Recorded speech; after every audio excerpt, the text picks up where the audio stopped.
Occupation Forces is one of the easier missions to get no traces on. You just use a vehicle or D-horse to block the road and Fulton everything out.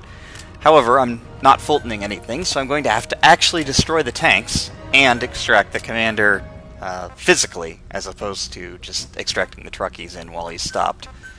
That's fine. I've brought along plenty of explosives that cost under 10k. 9170 was our total there, and without Tiger Stripe, if I were using a free camo, that would be under 9k. Pretty easy.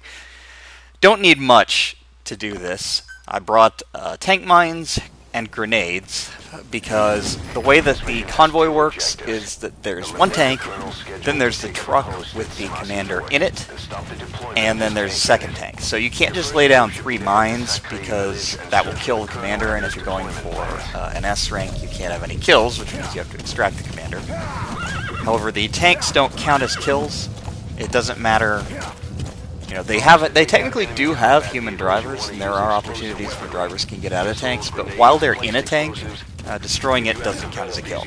So we're cool to just go ahead and blow them up. So we'll do exactly that. I'm ignoring all of the instructions to go to the village to find the commander's position, because the commander always comes from this road in his convoy. Miller will even comment on it after you've completed the mission, that there's no way that Big Boss should have known that this was here. Anyway, just to be on the absolute safe side, I'm going to drop all of my tank mines right there. What I should have probably done is put one kind of along the side of the road that the third tank, or the second tank, third vehicle wouldn't drive over, but would be able to be detonated by a grenade that would have sped this up. Still, I'm not in any hurry. So again, we've got the first 2 vehicles. We got the first tank and the commander's truck, and then lagging a little bit behind is the other tank. Shouldn't be a problem though, because once the first tank hits the mines, everybody's going to stop, and there'll be a general panic here.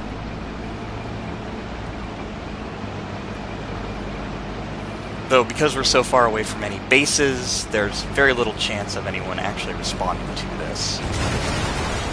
Okay, that took out the tank. So now we just need to grenade the other tank.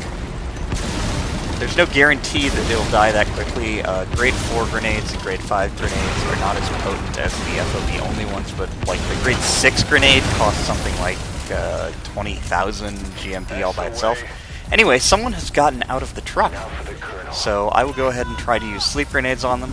The problem with the sleep grenade is that when people are alerted, they will generally notice a grenade and react to it, and when they have a lot of open space, it can be a problem.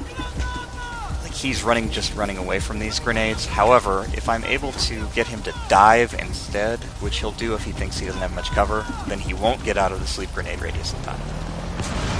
I tried to stop the truck because I wasn't sure who was who here, but I think you have to use a lethal weapon to shoot a truck to get the guys inside to come out.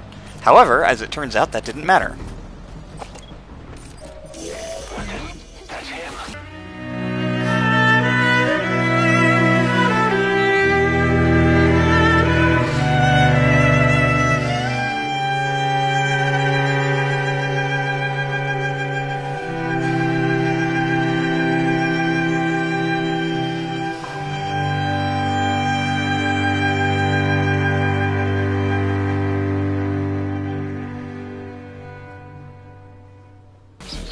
Did you know he'd be there?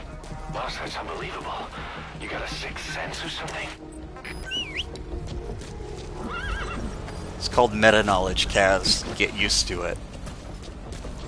Okay, so all we gotta do is take him out of the zone, if D-Horse will cooperate and stop running away from me when I'm trying to put someone on him.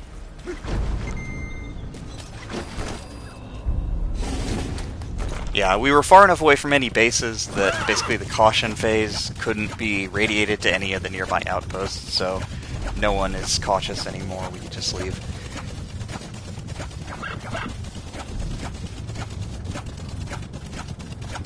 Bit of a hike, though. We have to go quite a ways to get out.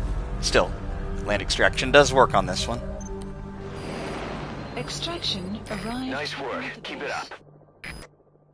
Mission complete, and how?